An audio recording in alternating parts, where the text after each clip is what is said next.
Welcome back students. In the session of our question करके देखें, this is the second part of coordination compounds. Let's try some more previous year questions of coordination compounds.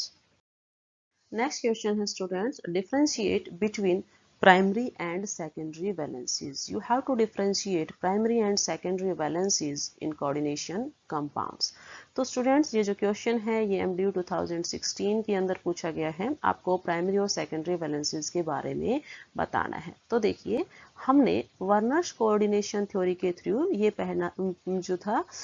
पढ़ा था कि आपके पास क्या होता है, जो मेटल एटम होता है उसके पास टू टाइप्स की वैलेंसी थी, प्राइमरी एंड सेकेंडरी। ठीक है, और हर एक मेटल एटम को अपनी इन दोनों वैलेंसीज को सेटिस्फाई करना जरूरी है। ओके, तो देखिए जो प्राइमरी वैलेंसी होती है वो क्या होती है। The first one is primary valency is ionisable. Ionisable means यहाँ आपके पास जब एक्वस सॉल्यूशन देखा जाता है, जब एक्वस सॉल्यूशन में आपके पास कोऑर्डिनेशन कंपाउंड्स को डाला जाता है तो उस केस में आपके पास क्या होता है, जो आपके पास एनायंस होते हैं, एनायंस हैं वो क्या हो जाएंगे, सेपरेट हो जाएंगे। एनायंस सेपरेट हो जाएंगे किससे, सेंट्रल मेटल एटम से। ठीक है, सेंट्रल मेटल एटम से वो सेपरेट हो जाते हैं, उसको हम बोलते हैं आयोनाइजेबल। ओके, तो प्राइमरी वैलेंसी क्या होती है, आयोनाइजेबल होती है, मतलब जो आपके पास एटम या मॉलिक्यूल्स प्राइमरी वैलेंसी को शो कर रहा है वो आपके पास कंपाउंड से निकल सकता है, आयोनाइज हो सकता है। ठीक है, सेकंड है आपके पास सेकेंडरी वैलेंसी जो है वो क्या है आपके पास, that one is non ionizable. ठीक है, वो क्या है आपके पास, नॉन आयोनाइजेबल है। नॉन आयोनाइजेबल मीन्स ये आपके पास सेंट्रल मेटल एटम से जो है बॉन्ड बनाकर यहाँ से नहीं निकलते हैं। ठीक है, फॉर एग्जाम्पल जब हम ये फर्स्ट केस उठाते हैं जिसके अंदर क्या है, कोबाल्ट हेक्सामीन ट्राइक्लोराइड। ठीक है, तो इस केस के अंदर जो आपके पास ये 6 अमोनिया मोलिक्यूल्स हैं, ठीक है, ये जो 6 अमोनिया मोलिक्यूल्स हैं ये यहाँ पर क्या है, नॉन आयोनाइजेबल है। These one non ionisable because they represents secondary valencies. They are satisfying the coordination number of cobalt. Okay, and the second one here are 3 chlorine atoms. This chlorine atom, this chlorine atom and this chlorine atoms here represents the primary valencies and these are ionizable.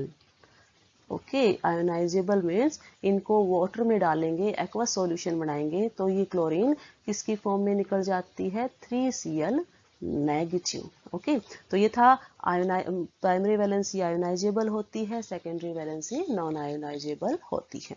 Second difference, it refers to oxidation state. जो आपके पास primary valency होती है वो central metal atom की oxidation state को बताएगी। Oxidation state को बताएगी मतलब उसके ऊपर जो सेंट्रल मेटल एटम है उसके ऊपर चार्ज को इंडिकेट करती है। ठीक है, कि चार्ज कितना है।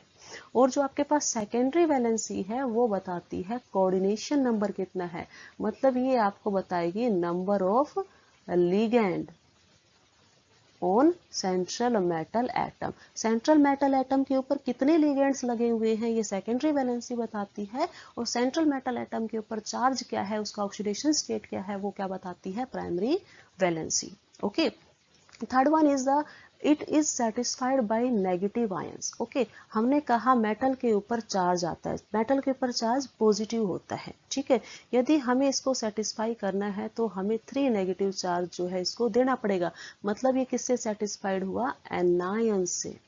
ठीक है, एंड सेकेंडरी वैलेंसी जो है, secondary valency is satisfied by either negative charge okay or by neutral molecules. Okay, देखिए जो आपके पास सेकंड यहाँ पर एग्जांपल्स हैं, that is cobalt pentaammine chloride and Cl2। Okay, तो यहाँ क्या है आपके पास, यहाँ इस केस में हमने कहा जो क्लोरीन है Cl Cl एंड Cl, लेकिन यहाँ पर जो थर्ड Cl जिसको हमने रिप्रेजेंट किया है, थर्ड Cl जिसको हमने यहाँ रिप्रेजेंट किया है वो क्या है आपके पास, primary as well as secondary दोनों वैलेंसीज को शो कर रहा है। ग्रीन कलर जो है वो यहाँ मैंने रिप्रेजेंट किया है सेकेंडरी वैलेंसीज को, ठीक है। तो देखिए ये जो कोऑर्डिनेशन नंबर था, कोबाल्ट का कोऑर्डिनेशन नंबर 6 है, आपके पास 5 अमोनिया मोलिक्यूल्स है, 3, 4 एंड 5, इसको एक और चाहिए तो उसको वो कौन करेगा, उसकी सेकेंडरी वैलेंसीज की पूर्ति वो करेगी आपके पास क्लोरीन, ठीक है। तो जो क्लोरीन है वो क्या है आपके पास, नेगेटिव चार्ज है, तो क्लोरीन क्या है आपके पास, नेगेटिव चार्ज है।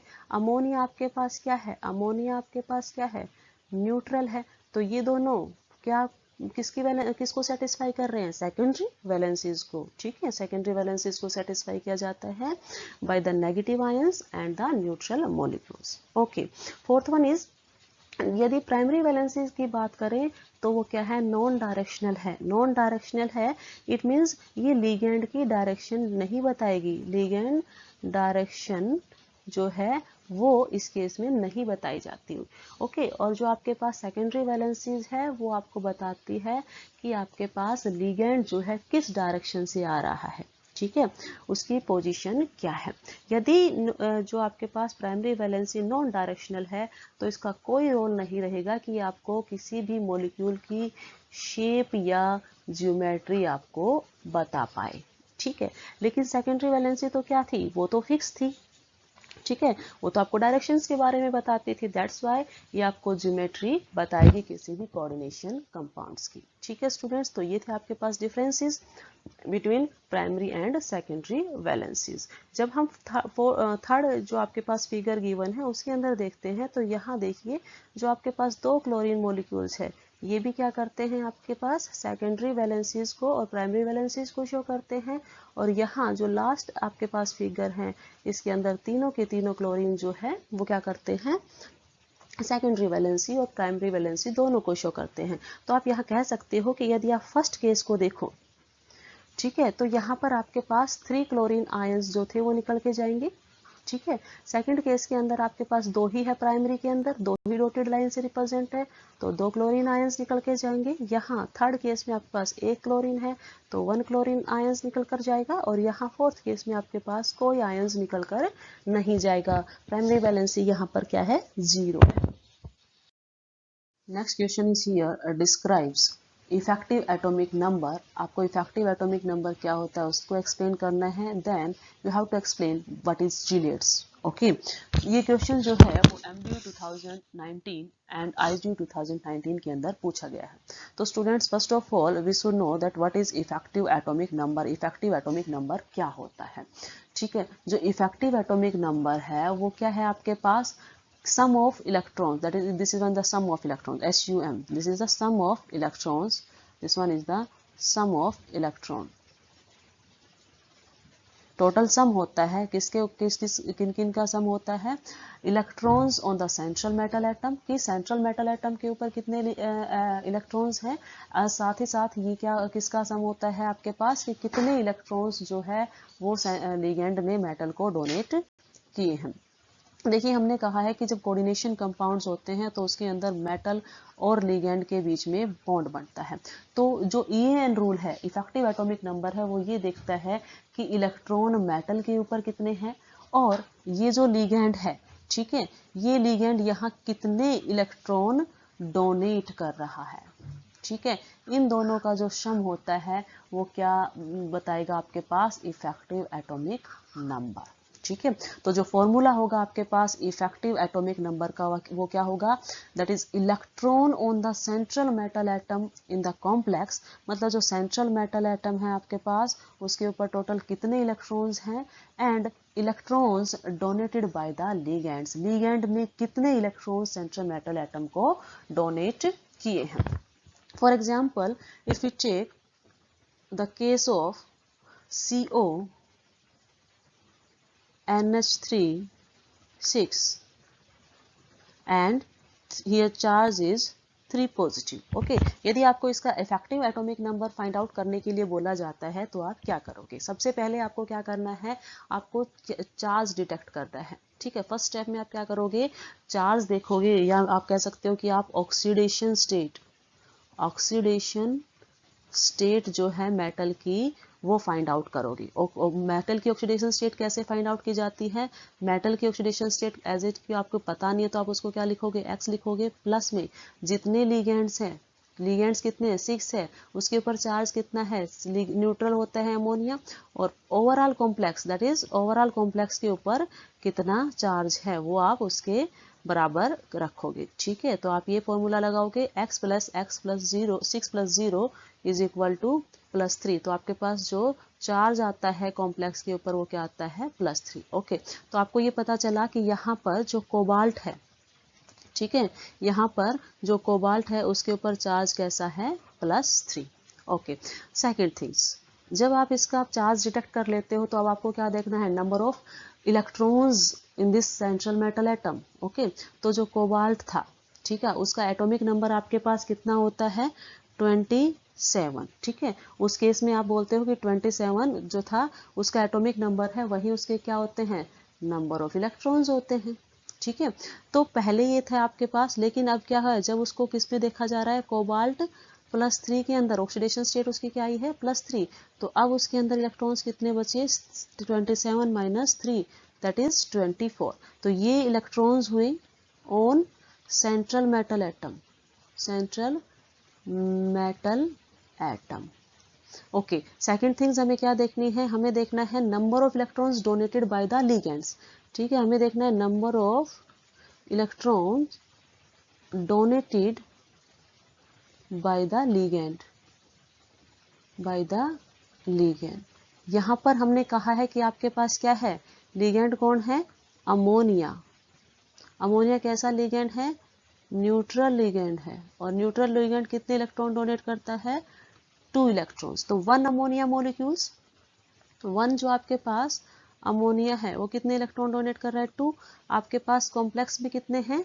यहाँ पर आपके पास कॉम्प्लेक्स में कितने अमोनिया है? 6। It means 6 × 2 is equal to 12। ठीक है, तो आपके पास यहाँ दोनों केसेस से क्या आया है? यहाँ आपने देखा 24 इलेक्ट्रॉन्स किसने दिए हैं? मेटल ने दिए हैं, और जो अमोनिया है वो कितने इलेक्ट्रॉन डोनेट कर रहा है? 12। तो आपने ईएन रूल क्या कहता है? ईएन कहता है कि दोनों के इलेक्ट्रॉन्स का सम कर दो। तो सम कितना होगा? 24 electrons on the central metal atom and 12 electrons on the donated by the ligands. Okay, जो सम आता है आपके पास वो कितना आता है? 36। और 36 क्या होता है भाई? नोबल गैस कॉन्फ़िगरेशन है। ठीक है, तो ये स्टेबल कॉम्प्लेक्स होता है। इट मीन्स यदि किसी भी आपके पास, ईएन ने कहा है कि यदि आपके पास कोई भी जो आपके पास कॉम्प्लेक्स गिवन है, यदि वो क्या दिखाता है? Noble gas configuration, noble gas configuration show करता है। नोबल गैस कॉन्फ़िगरेशन का मतलब ये है कि उसके जो एटॉमिक नंबर है, चाहे वो 18 हो, 36 हो, चाहे वो 54 हो या 86 हो, यदि वो इस तरह के एटॉमिक नंबर मतलब इतने इलेक्ट्रॉन शो करता है, उसका इफेक्टिव नंबर इतना आता है, तो इसका मतलब वो मॉलिक्यूल जो है आपके पास स्टेबल है। वो ईएन रूल को, जो इफेक्टिव एटॉमिक नंबर का जो रूल है, उसको ये फॉलो करता है। ठीक है, तो ये था आपके पास इफेक्टिव एटॉमिक नंबर, जिसमें ये बताया जाता है कि आपके पास हम क्या करते हैं? सम करते हैं इलेक्ट्रॉन्स का on the central metal atom and electrons donated by the ligands. Okay students, second question जो आपके पास है इसी का सेकंड पार्ट, उसमें आपसे पूछा गया है चीलेट्स, कि चीलेट्स क्या होते हैं। ठीक है, तो देखिए कई बार क्या होता है, आपके पास जो लिगेंड होता है, मेटल क्या करता है? लिगेंड के साथ बॉन्ड बनाता है। यदि आपके पास ये लिगेंड कैसे हो? मोनोडेंटेट हो, मोनोडेंटेट। तो मोनोडेंटेट होंगे तो वो रिंग की फॉर्मेशन नहीं कर पाते। ठीक है, मोनोडेंटेट जो है कौन होते हैं? जिसके अंदर 1 इलेक्ट्रॉन डोनर हो। लेकिन यदि किसी भी आपके पास कॉम्प्लेक्स के अंदर क्या हो? मोर देन 1 इलेक्ट्रॉन डोनर हो। ठीक है, तो उस केस में क्या होता है कि आपके पास जो लिगेंड है, उस केस में क्या होगा? लिगेंड सेंट्रल मेटल एटम के साथ बॉन्ड बनाकर रिंग की फॉर्मेशन कर लेता है। तो उस रिंग वाले कॉम्प्लेक्स को आप क्या बोलोगे? चीलेट। वो कॉम्प्लेक्स क्या है आपके पास, चीलेट। यही इसने कहा है कि व्हेन ए डोनर, जब कोई देने वाला क्या हो, मोर देन वन, जब देने वाले एक से ज्यादा हो, लिगेंड में देने वाले एक से ज्यादा मिलेंगे, then one coordinating site combined with a metal ion forming a ring type complex. यदि रिंग टाइप कॉम्प्लेक्स का बनेगा तो वो क्या हो जाएगा, चीलेट्स होगा। ठीक है, ओके। सेकंड थिंग्स ने कहा है कि चिलेटिंग एजेंट्स क्या होते हैं। चिलेटिंग एजेंट्स क्या होंगे, वो लिगेंड्स जो कि ये प्रोसेस करवा रहे हैं। ठीक है, चिलेट फॉर्मेशन में जो लिगेंड पार्टिसिपेट करते हैं वो क्या कहलाएंगे, चिलेटिंग एजेंट्स। और जो प्रोसेस है चिलेट फॉर्म होने का, उसको हम क्या बोलेंगे, chelation. Process of formation of chelate is called chelations. ठीक है, फॉर एग्जाम्पल देखिए आपके पास क्या था, यहाँ पर यदि आपके पास क्या है, कॉपर है। ठीक है, कॉपर है। ओके, कॉपर क्या करे, आपके पास इथाइलिन डायमीन के साथ बॉन्ड बनाए। इथाइलिन डायमीन आपके पास क्या होता है, NH2 CH2 CH2 and NH2। ठीक है, नाइट्रोजन के पास क्या थे, दोनों नाइट्रोजन के पास एक एक लोन पेयर प्रेजेंट है। Ethylene diamine NH2, here CH2 and here CH2। ये आपके पास क्या होता है, इथाइलिन डायमीन। यहाँ दो डोनर एटम है, EN के अंदर क्या है, दो डोनर एटम्स है।